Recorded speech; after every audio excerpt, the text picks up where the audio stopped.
Então, o reino dos céus será semelhante a 10 virgens, que tomando as suas lâmpadas, saíram ao encontro do esposo. Neste vídeo, nós vamos falar sobre a famosa parábola das 10 virgens.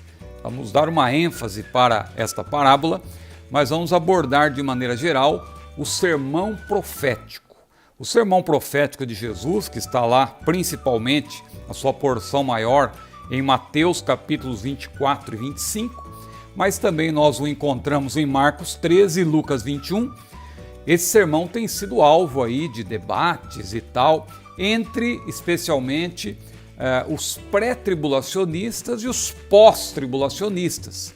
Cada um, claro, puxa a brasa da sardinha para o seu lado, mas neste vídeo eu quero fazer uma explicação desse sermão de maneira geral, claro, dando grande ênfase para a parábola das 10 virgens, porque muita gente tem dúvida.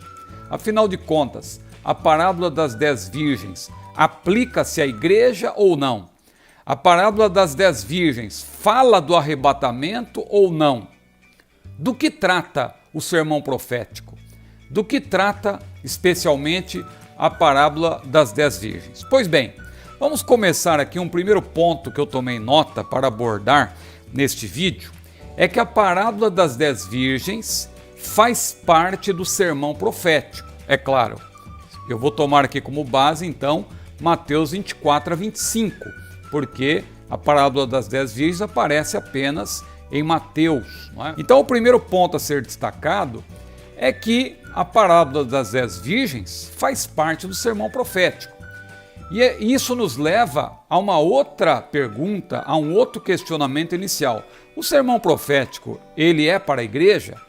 Há pré-tribulacionistas que eu respeito, são homens com quem eu tenho aprendido, mas que dizem que não.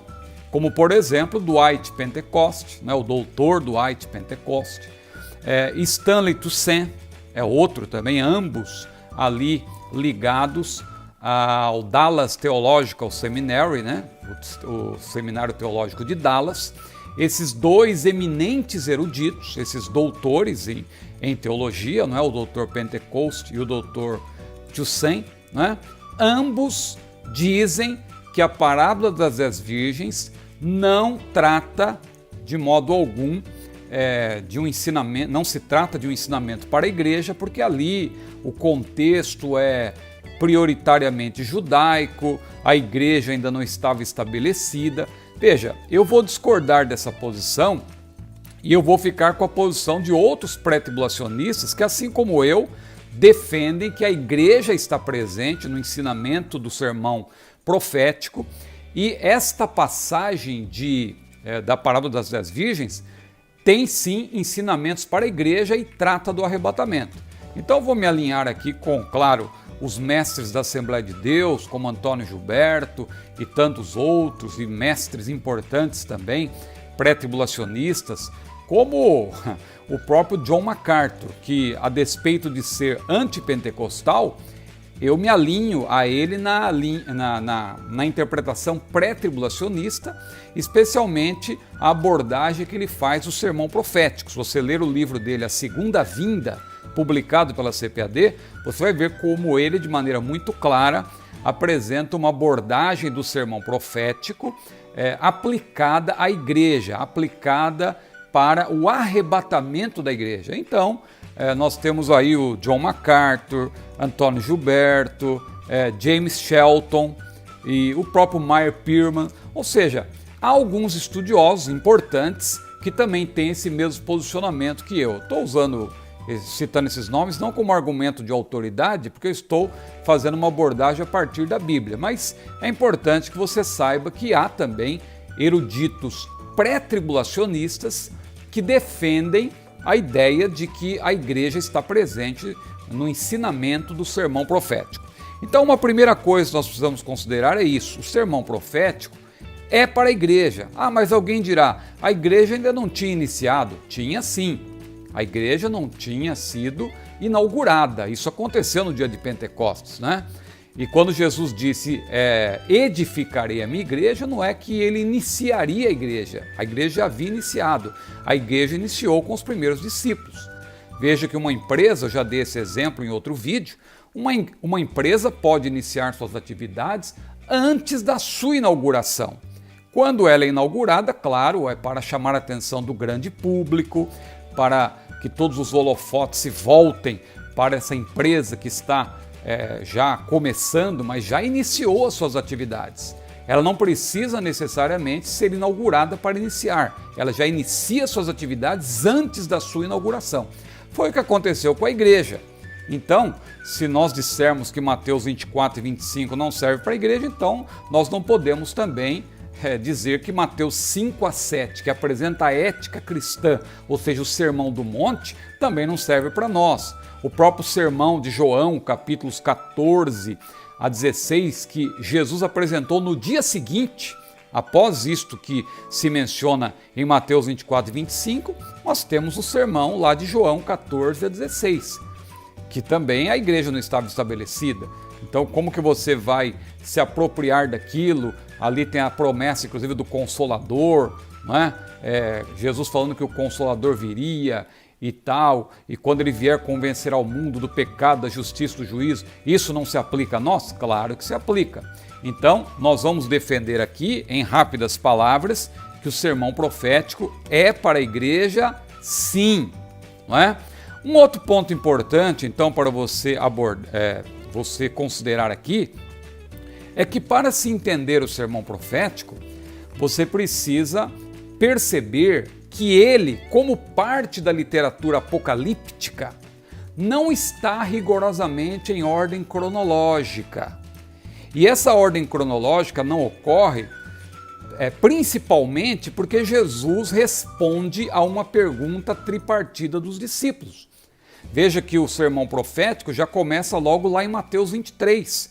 Jesus já começa a falar e diz, referindo-se ao templo, essa casa ficará deserta, e ele começa a fazer previsões, e entra no capítulo 24 e diz, não ficará pedra sobre pedra que não seja derribada. E aí os discípulos curiosos, os discípulos que eram todos israelitas, mas faziam parte já da igreja nascente, eles perguntaram, Senhor, quando serão estas coisas? Primeira pergunta, primeira ênfase da pergunta tríplice. Quando serão essas coisas? Segundo, e que sinal haverá da tua vinda? Terceiro, e do fim do mundo? Quando serão essas coisas e que sinal haverá da tua vinda e do fim do mundo? Então, meus irmãos, é importante entender que Jesus, ele estava expondo o assunto e quando veio essa pergunta, ele deu atenção para essa pergunta. Foi como se ele tivesse aberto um parêntese para responder a pergunta. E a pergunta foi, na verdade, a resposta foi uma longa resposta.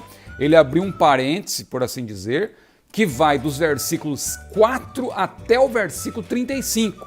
Você pode observar que Jesus, nesse bloco de versículos, ele se preocupa em responder a pergunta dos discípulos. Eu vou até apresentar aqui para ajudar os irmãos um esboço desse sermão profético, para você entender bem. Então ele começa lá no capítulo 23, ele entra no capítulo 24, versículos 1 e 2, e aí vem um segundo ponto importante desse esboço, que é a pergunta tripartida dos discípulos, porque o sermão não era uma exposição como nos dias de hoje, era uma conversa. Jesus falando, os discípulos perguntavam e ele respondia. E essa pergunta que eles fizeram foi uma pergunta importante, uma pergunta tripartida, repito, muito ampla. E Jesus, então, vem uma terceira parte, que é a maior parte do sermão, digamos assim, a parte mais importante, em que ele responde dos versículos 4 a 35, ele fala do princípio das dores, ele fala do aumento das dores, já adentrando no período tribulacional, ele fala da grande tribulação, que é a segunda metade do período tribulacional de 7 anos, ou seja, os 3 anos e meio finais. Ele dá ênfase, claro, para o que vai acontecer em Israel. E ele finaliza falando da manifestação de Jesus em poder e grande glória, não é? E ali ele diz, passará o céu e a terra, mas as minhas palavras não passarão. E ele, por assim dizer, fecha o parênteses. Ele terminou de responder a pergunta. E aí nós vemos, a partir do versículo 36, um outro ponto, um outro tópico do sermão. A partir do versículo 36, Mateus 24, Jesus já tinha fechado parênteses, porque ele agora começa a falar de iminência. Não tem sentido falar de iminência ali, sendo que ele tinha falado da sua própria manifestação, e em seguida ele começa a falar de iminência. Daquele dia, hora, ninguém sabe, e como foi nos dias de Noé, e depois ele disse, um será deixado, um será levado, outro será deixado, dois estarão no campo, um será levado, outro será deixado, duas estarão no moinho, moendo no moinho, uma será levada, outra será deixada, dois estarão numa cama, um será levado, outro será deixado. Claro que eruditos como o doutor Pentecoste e também o doutor Thyssen, que eu citei no início, eles dizem que ali diz respeito à tribulação, que serão levados para a tribulação, porque eles entendem o sermão profético como uma sequência. Eu não vejo dessa forma. Eu vejo que Jesus fechou parênteses no versículo 35 e a partir do versículo 36 ele começa a falar de iminência e vigilância. Ora, iminência e vigilância só fazem sentido quando aplicadas ao arrebatamento. O que é iminente é o arrebatamento. Não é a segunda vinda que é iminente, a segunda vinda vai acontecer 7 anos depois do arrebatamento. Todo pré-tribulacionista que se preza sabe disso. Então dá para saber mais ou menos quando será o tempo. Quando se fala de iminência é que você não sabe nada, você não tem pista nenhuma. Vai acontecer a qualquer momento, porque a rigor, todos os pré-tribulacionistas que estudam com base erudita sabem que os sinais não estão atrelados ao arrebatamento. Os sinais dizem respeito a vinda do Senhor de maneira geral, a segunda vinda, porque o arrebatamento é iminente, o que é iminente não tem sinal, pode acontecer a qualquer momento. Por isso que Jesus falou que as pessoas vão estar levando uma vida normal, dois estarão no campo, dois estarão numa cama, moendo no moinho, um será levado, outro será deixado. As pessoas vão estar como que desapercebida, como foi nos dias de Noé, comiam, bebiam, casavam-se e davam-se em casamento, até o dia em que entrou Noé na arca. Ele fala do livramento de Noé, portanto. Muitos dão ênfase aí, que é daqueles que foram levados, fazendo uma associação simplesmente pelo verbo. Mas não devemos considerar apenas o verbo, levar, não é? Devemos considerar, sobretudo, o sentido que Jesus quis apresentar do livramento que foi dado a Noé. Tanto que ele fala depois, ele fala em Lucas, lá no capítulo 17, sobre Ló. Ló também foi levado. Quer dizer então que Ló foi levado para a tribulação? Não. Ló foi tirado da destruição que veio sobre Sodoma e Gomorra. Então é preciso prestar bastante atenção nisso. Então veja, mas aí alguém diz assim, irmão Ciro, esse esboço aí que eu vou estar apresentando, como que funciona? Quer dizer então que a partir de Mateus 24, 36 é iminência, aí vai mais adiante, fala dos dois servos, finaliza o capítulo 24, aí entra na parábola das 10 virgens até o versículo 13, mas depois Jesus fala de outras coisas. E fala lá dos talentos, e depois ele fala da sua vinda novamente em poder e grande glória para julgar as nações. Exatamente. Jesus retoma a sequência. Então, a primeira coisa que ele apresenta é o arrebatamento, que ele fala de iminência. Depois ele fala do tribunal de Cristo, porque a parábola dos talentos inequivocamente trata do tribunal de Cristo. E ele então volta a falar da sua manifestação em poder e grande glória, em Mateus 25 e 31, e fala do julgamento das nações, que é apresentado inclusive pelos profetas, Joel, Oséias, que Jesus virá para julgar as nações. Lá, isso está em correspondência com o que está lá em Apocalipse 19, aquela sequência que está ali. Jesus vem com a sua igreja, Jesus vence o anticristo e falso profeta, prende Satanás por 1000 anos para estabelecer o milênio, mas ali está implícito, à luz de Mateus 25, que Jesus vai também fazer o julgamento das nações. Então veja que importante. Agora, irmão Ciro, então se Jesus retoma a sequência, por que ele não menciona a grande tribulação? Ora, porque ele já tinha pormenorizado o período tribulacional, mais precisamente a grande tribulação, a segunda metade, no parêntese que ele abriu. Então quando ele retoma o assunto normalmente, ele fala de iminência, fala do tribunal de Cristo, né, que é o segundo evento logo após o arrebatamento. As bodas do Cordeiro estão ali de maneira implícita, claro, no céu.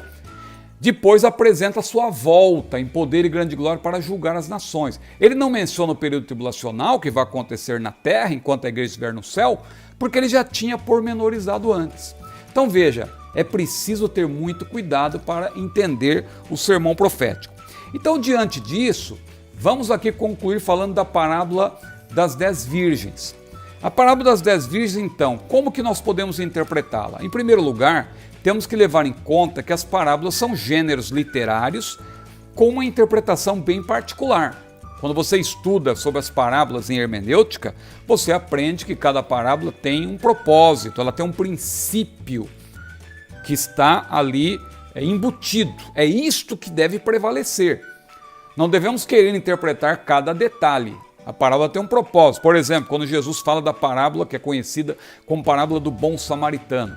Claro que os pregadores, eu já fiz muito isso, fazendo uma aplicação, falam lá do bom samaritano que ajudou aquele homem e tratou das suas feridas com vinho e azeite. O vinho representa a palavra de Deus, a palavra que arde nas feridas, mas logo vem o bálsamo da presença do Espírito Santo, representado pelo azeite, e o homem colocou lá aquele homem que estava naquela condição terrível, na sua cavalgadura, levou ao hospedeiro, o hospedeiro que representa o Espírito Santo, e disse para ele: cuida dele, aqui estão 2 denários, cuida dele até quando eu voltar e tal. Então, eu já fiz muito isso como pregador, fazendo uma aplicação, mas veja, não confunda aplicação com interpretação.